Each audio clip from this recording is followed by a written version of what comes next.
They thought her story ended the day she was left with nothing. No money, no home, no support, and no one willing to stand beside her. In a world that loves winners, she became invisible overnight. But here's the truth they never expected. Rock bottom didn't break her. It introduced her to a strength she didn't know she had. When everything was taken away, she discovered something unstealable: courage. This is not just a story about loss. It's a story about rebuilding from ashes, about choosing hope when despair feels easier, and about a woman who proved that starting over is not a weakness, it's a rebellion. There are moments in life that divide everything into before and after. For her, it was the day the doors closed all at once. The marriage ended. The family support disappeared. The bank account drained faster than hope. Friends stopped calling, not because they were cruel, but because discomfort makes people distant.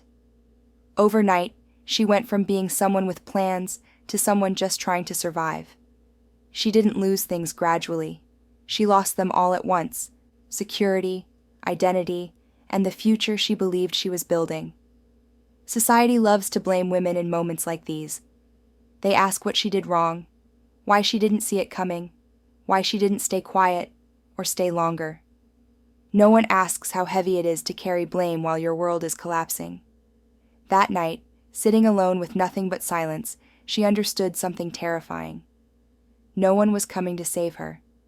And yet, hidden inside that fear was the first seed of freedom.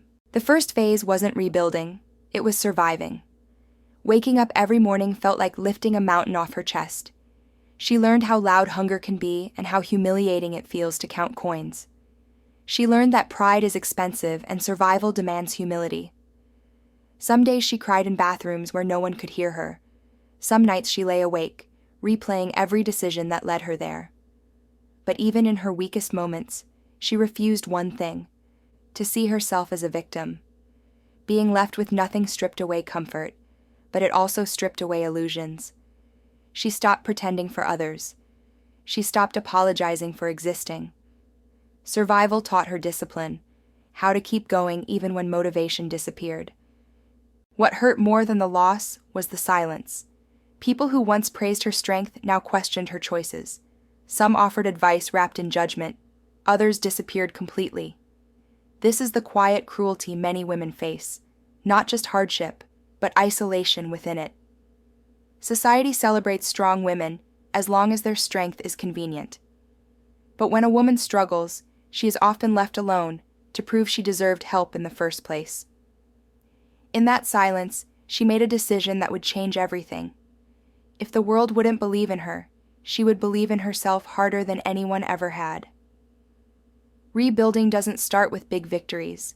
It starts with small, terrifying choices. Applying for jobs she felt underqualified for. Learning skills she was never encouraged to learn. Asking questions even when her voice shook. She failed more times than she succeeded. Doors closed. Emails went unanswered. Promises were broken. But every rejection sharpened her resilience. She stopped measuring her worth by outcomes and started measuring it by effort. Courage became her daily practice, not loud or dramatic, but quiet and consistent. She showed up even when fear begged her to stay hidden. For years, she believed strength meant endurance, staying quiet, staying patient, staying small enough to be accepted. Losing everything forced her to redefine strength. Strength became saying no without guilt.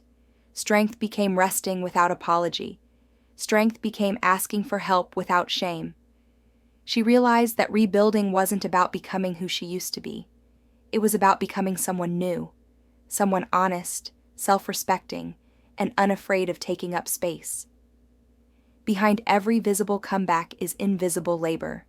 Late nights studying, early mornings working, moments of doubt that no one clapped for. She rebuilt her life brick by brick while carrying emotional wounds that never showed on her face. Some days she wanted to quit, not because she was weak, but because she was tired. But tiredness is not failure. She rested when she could, and resumed when she had to. That balance kept her alive. Pain has two choices. It can harden you, or it can teach you. She let it teach her.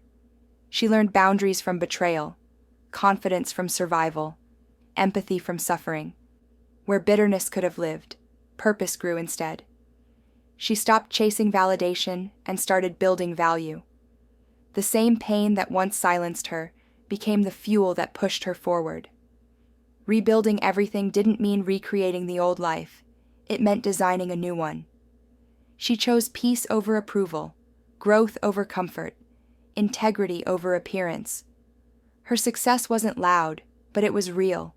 Each step forward belonged to her, earned, not gifted. And for the first time, her life felt honest. When she finally stood stable, the world looked different. People returned, some apologized, some pretended they never left. She welcomed kindness, but no longer needed permission. She had learned the most important lesson. Her worth was never dependent on who stayed. She forgave, not for them, but for herself. Forgiveness became freedom. Looking back, she no longer wished things had been easier. She wished she had trusted herself sooner. She became the woman she once prayed for, the one who stands up, speaks up, and refuses to disappear.